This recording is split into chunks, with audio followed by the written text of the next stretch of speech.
There's this famous quote that we often attribute to Albert Einstein that says that compound interest is the eighth wonder of the world. You heard that one? Whether he actually said it is not what matters. What matters is that the idea is true, not just from a financial perspective. It's true for everything in life because everything compounds.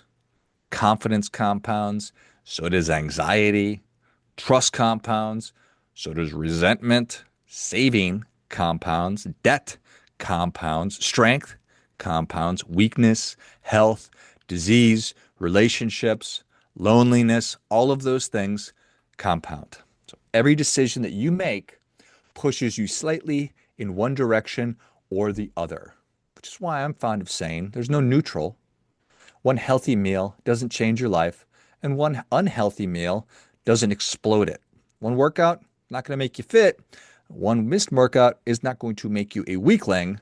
And $1 invested isn't going to make you wealthy, just like one unnecessary purchase is not going to lead you to the poorhouse.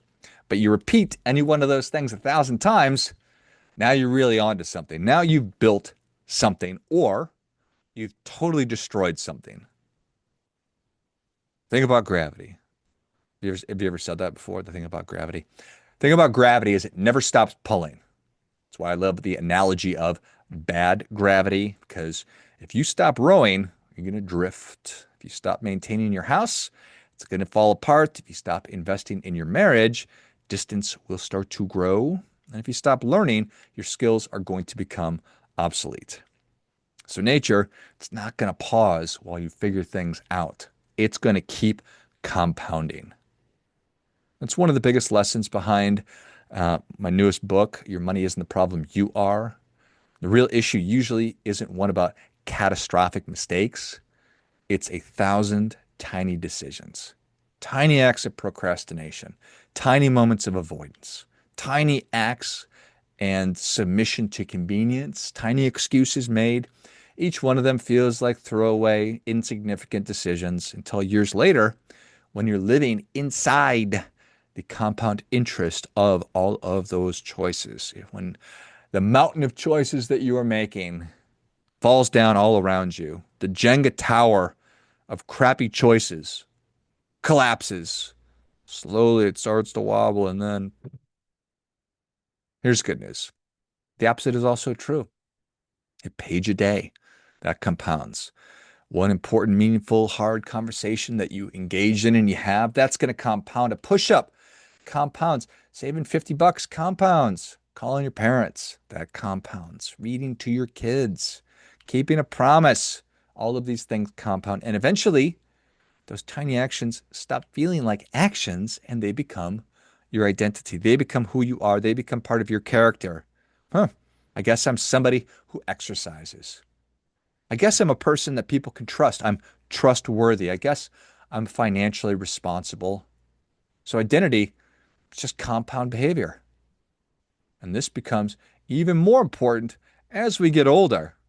At 30, it's a lot different than 20, certainly 40, 50, 60. Body naturally begins to lose muscle. Perhaps you've noticed that it's tougher to recover from things when you get a little older. Your memory's not quite as sharp as it used to be. Maybe you even have a little less energy.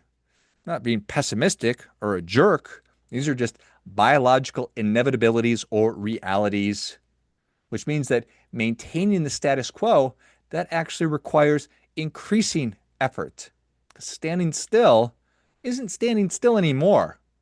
You're walking up a down escalator. If you stop climbing, you're going to start going the opposite direction, buddy. And I know that you've experienced this because I certainly have.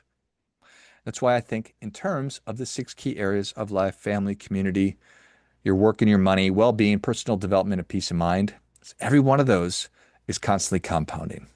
If you ignore one long enough, eventually the bill is going to come due. You invest in one consistently, and eventually dividend checks are going to show up in your mailbox or your bank account, however you want to receive them. And usually, long after you've forgotten the deposits is when they stop showing up because they become who you are. Those small actions become your identity. Those deposits become second nature. And then you're reaping the benefits without even realizing that you're putting in the work. So, how do we invest? We do it through the allocation of our MVRs, of our most valuable resources: time, energy, attention, and money. These four resources are constantly compounding into your future, whether you realize it or not. When you consistently place them where you consistently put them, that becomes who you are. That becomes your life. That's it. How did I end up this way? Just through the compounding of these choices, of these allocations. You know, people often ask me how somebody wakes up one day overweight or deeply in debt or disconnected from their spouse or burned out or purposeless. And the answer is obviously never. They woke up one morning. It's that they compounded tiny choices in that one direction for years and years and years. The same is true of extraordinary lives. No miracle took place. It wasn't a hack. No such thing as an overnight success, which we know. It's just years of smart, aligned decisions. You decided what matters. You decided what must be done in service of what matters. And then you executed by allocating those MVRs appropriately. So your future, it's not built on dramatic moments. It's built on ordinary Tuesdays. It's built by what you repeatedly do when nobody is watching, because everything compounds, everything, all of it, all the time. And you can either view that as a frickin' terrifying thing. You can view it as very empowering. And I would advocate and encourage you to view it that way. This is all within your control. And we're going to pay the price for our decisions, our bad ones, or reap the rewards of our good ones. And I know it's not a game of perfect. I'm not advocating for any kind of an infinity war. I think that if you get 80% of these decisions right, it's going to leave you 20% to mess around a little bit. If your diet is right 80% of the time, you can eat whatever you want 20% of the time. If you have a workout routine and you get it right 80% of the time, you're probably good 20% of the time. If you got a plan for your day and you execute 80% of it, you mess up 20%, you're probably still going to be okay. It's when you invert that and you're just only getting it right 20% of the time and you're messing up 80% of the time, and it's not going to work out for you. Then you will wake up years down the road and be buried underneath all of those bad choices. It's because everything compounds. I'm not a fan of, finger wagging or yelling at people for, whatever it is, whatever the avocado toast or the lattes are of today.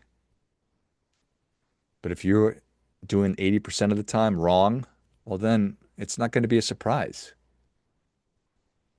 And of course, we all know intellectually that you pay now or you pay later. And today's version of you is going to have a lot more energy, attention, time than you are in 10 years, certainly 20 years, certainly 30 years. So now is the time to make good decisions and to put compound interest on your side. As the saying goes, the best time to start saving was 30 years ago. The best time to plant a tree was 30 years ago. The next best time is, of course, today. Is it ever too late? Yeah, sometimes it is too late. Because money has time value, which means obviously the longer you have to invest, the better. But also, things become really more difficult when you have less time. If you wait until you're 50 years old to start saving for your retirement, it's going to be way harder than when you were 40, obviously. If you wait till 60, you're up against it then, buddy.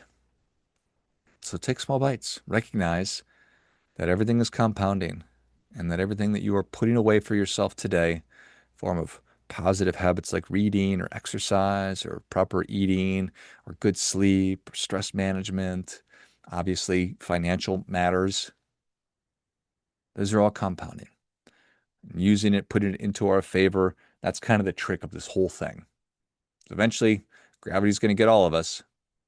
It's just a question of when. And I don't want that to be sooner rather than later. So what we're talking about, as always, is doing your part by doing your best.